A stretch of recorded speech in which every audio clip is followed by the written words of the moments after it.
It is said that wars are only won upon the anvil of honor. Others believe victory requires strategy and a mastery of power.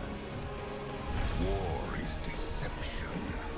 A game played best from the shadows.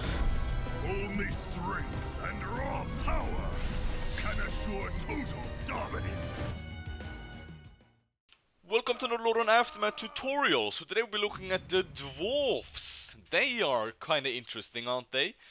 So, we're gonna split this tutorial into two parts. This first part is just gonna be mainly the Dwarfs as they are now, and the second one is the Dark Iron Dwarfs. And we all know how they can turn out. Now, let's just start off with looking at our heroes. Of course, we have Holden and everyone here because we start off in single player. We start with Magni Bronzebeard, who has, of course, for abilities, he has Holy Light, Bodyguards, which summons Dwarven Riflemen, Warriors, and Bear Riders. And he has Dwarven Armor, and of course his Thunder Roar, and of course everybody has attribute bonus. We have Felstead, which has Stormbolt, which is, yes, Stormbolt. Storm Aura, which is basically deals Griffin Rider emits an aura that periodically strikes nearby enemy units with a lightning attack, and Forked Lightning. And he has Rally Forces, and he, of course, attribute bonus. Brand Bronzebeard, which does have Summon an Animal Companion, Thundering Shots, Dwarven Technology, and Reinforced Shells allows for devastating attack against enemy units. Attack will slow target and deal damage over time. And Rapid Fire, which increases the range. Increases what? My attack? Oh. Greatly increasing his ranged attack and movement speed. And of course this Explorer ship, which is like a giant ship that fires at enemies, which is just amazing. So since we are north, we can, of course he has this passive here, which is Stealth, which is Wind Walking. Alright, so I will just go through what I myself do as Dwarfs every time I play, and what I see many others do as well. So basically, what I usually spec into is the armor. The armor is just amazing. But you also want the healing as well, because just to heal you up. So usually I'd go for the, the armor and then the healing. I mainly focus on getting that armor up. And of course the healing, so I can just keep healing myself as much as possible. Of course I grab all the melee units into Control Group 1, just open the door. I go and grab the Steam Tank and Warriors that I can go around and find. I of course set the workers to work. I pick up every ranged units I can get with me, and I start clearing this immediately. I just want this immediately. Then I take Felstead and all the Griffin Riders and just go south. I just go south with them, and of course I use the remaining forces to go and creep, just to get that out of the way. Also go and grab the trees here for as long as I can. And, if this already has been creeped, then I go and, support my ally with these forces. That could be going to Stromgard, that could be going to Dalaran, it doesn't matter. And, yeah. Of course, we're just going to look at the ability here while they start creeping this out, which is for Ironforge. So, rallies Dwarfs of Ironforge, giving them 20% extra attack and 5 armor. Lasts 45 seconds. So, if you're ever under siege in Ironforge, remember to use this. It is very good, and you should, like if you're under attack, you should try and use the inside of Ironforge at your best disposal. One of the other thing you should do in the beginning as fast as possible, regardless whatever, get the Wild Hammer Might upgrade, because if this goes down and you haven't researched yet, you're not going to be able to get it. And it same goes for the Stone Hammers. Unfortunately, you need the Area Peak to research these, and it's very annoying, okay? Wait, maybe not Stone Hammers. Well, Wild Hammer, the Area Peak has to be up for these to be upgraded at least.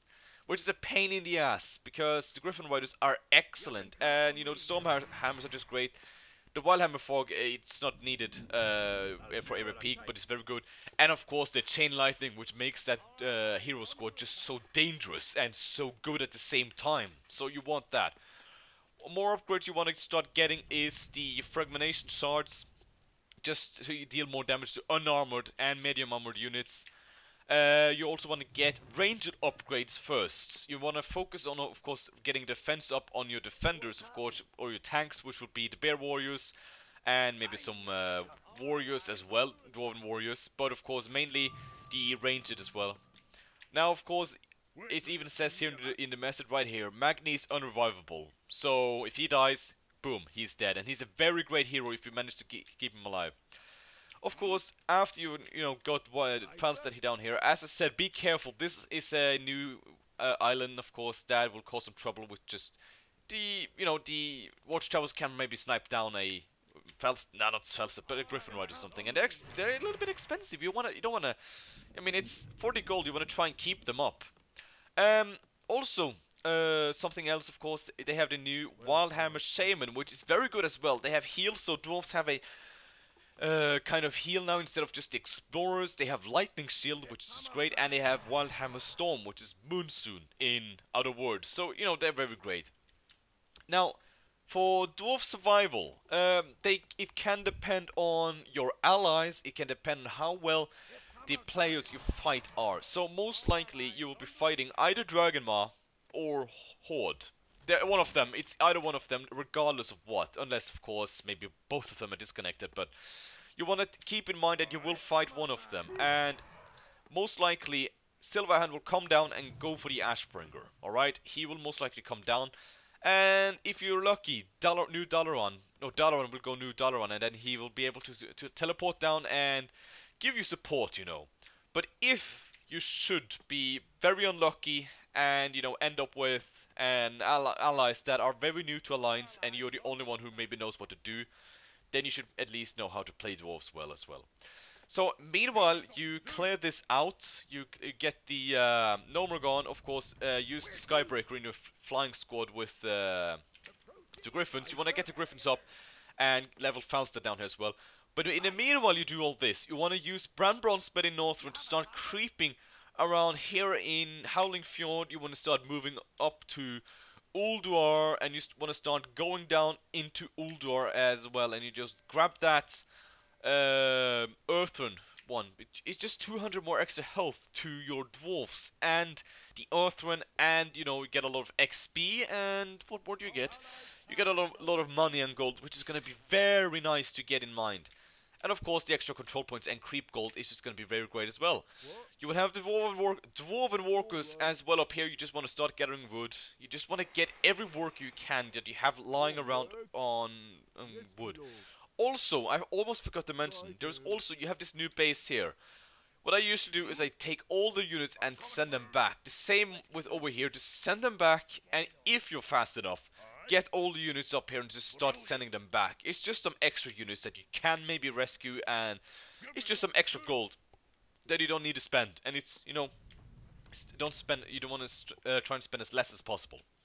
So, what you want to do is you want to have, of course, a full squad of, griffins and flyers. I mean, the flying, flying machines are not too important, but let's say that Dragonmaw goes Legion. Dreadlords will maybe be helping him down here, and then the true size on the flying machines will be very useful, so you can use your flying squad to hunt down Dreadlords and, other invincible units that you might encounter, alright? Of course, you want a full group of tanks, mostly Bear Riders and Magni. You want those on the front line, not Dwarven Warriors. I mean, they're okay, but the Bear Riders are just so much better. Then you want a couple of squads with riflemen and, mortar teams. You definitely want to get all the mortar teams up as fast as possible.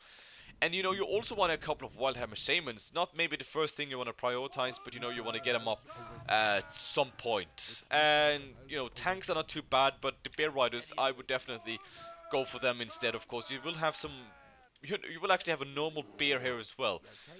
Let's just grab him over there. Now, if Silverhand goes Scarlet or just loses by accident, you will get this. If I remember correctly, you will get this. We can actually find out. Where's Alexandros? He is over here. Let's just get everything to kill him, and we will actually find out if that is how it will go. Back to Brandon Northwood. If, of course, Scourge doesn't mess up in Ulduar, you wanna at least go with Brand Bronzebit to Door Ward, which is over here. I'm just going to start moving him with here. And if you have, let's say, Brand Bronzebit in level 6, for example, then, of course, you will get, what is his name? Belgian Flamebird, and in the same level. And I do believe you get some extra gold. We will find that out. Yes, you get this. So, in case this happens early, and he hasn't moved, because I rarely see any Silverhand use this, just get them in a transport ship. It's Captain Stoutfist, for God's sake. You want to have him survive. Jesus, you don't want Captain Stoutfist to die. Brand Bronzebit. Yeah. So you get this. You even get a small base here in Shulnarup, which is very nice. I mean, it's not the biggest thing, but it's something at least. And of course, you get Belgian Flamebird. You know, he has Bash, he has Thunderclap, he has, oh god, Cleaving Attack. He's a really nice hero, but he dies too fast in my opinion. But you can get a lot of heroes as dwarves, of course. So what you want to do is, of course, you want to start immediately clearing this out. There is no reason for you not to clear this out. You know, just get up your squads, get up a squad with the Bear Riders and Magni, and because and then you start clearing out the rest of Castle Modan and all that. Most likely this will be gone very quickly because Dragonmaw or Horde will start fighting over this. The best scenario for you is that Horde will lose and you will fight Dragonmaw, I think. That is the best scenario you can encounter. And you want to get the oh god. You want to get the Wildhammer upgrade with the caster so you can get Lightning Shield up, which is going to be very useful for you in, you know, just taking out those units in the back line, of course. It's going to be very nice. Now, of course, let's talk about the Defense of Ironforge. If you have these Ironforge towers, which is very nice, and I believe they do benefit from the normal swords upgrades. Then you just want to get, I think that's it. I'm going to take a look. But in, let's say, Dragonmaw has taken out over the entire area outside. Then you want to try and hold as long as you can, or at least enough time to flee. And a possible for this is basically you will need to get the Explorers Guild funding. And what this will allow you to do is, if you have an... It's a Griffin. Yeah, it's a Griffin area. You can train Dwarven airships and you can fly out. You can fly out of here, alright? Now, oh shit, he's actually taking a lot of health. Oh wow. Let's try not lose him, alright? Let's try, okay?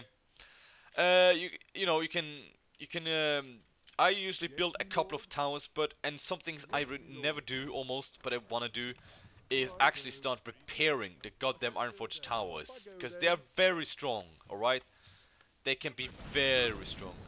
Now, something new as well as another escape route you could do. It's a risky one, but of course it is to use the Eye of Dalaran to get away from here. You just go to Outland. I haven't seen this happen, but it's a possibility, I'm just telling you. Getting the artifact should be something as well you could get up as well as, you know, quick, but maybe not the fastest thing. Hold on, I just got a message. I need for something important, which I should do. Yeah, I just had to check that out. Oh, someone is selling something cheap here.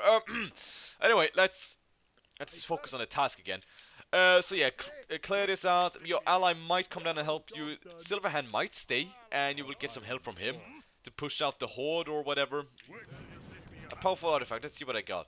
Warhammer of Caspian is good, but you want the belt. That is the best thing you can get, I think. Even though they removed the magic immunity for, like, forever, but it still blocks enemies' spells a couple of times. But you know, the Warhammer of Caspian is not too bad. You can, of course, decide if you want to have it on Magni or Falset. Falset might be the safer bet if you want to try and keep those items alive, but it's entirely up to you to what you want to do. But playing Dwarf, it can depend on your allies in your survival or who wins, because Horde is very strong, but at the same time Dragonmaw is as well. But you know, keep Bear Riders with Magni in one. You want to have all the flying squad, get the ranged upgrades and get the defense upgrades for the Bear Riders. I think you might be fine. If you die and trolls haven't taken this out, then you're lucky. Then you're very lucky. I think that's actually basically everything that covers up. I mean, build the Dwarven Keep towers when you defend Ironforge. For goodness sake, they're so strong. They're ridiculous. And I think that's it. So thank you so much for watching, and we'll move on to Dark Iron in a moment. So thank you so much for watching. Until next time, guys. Bye bye.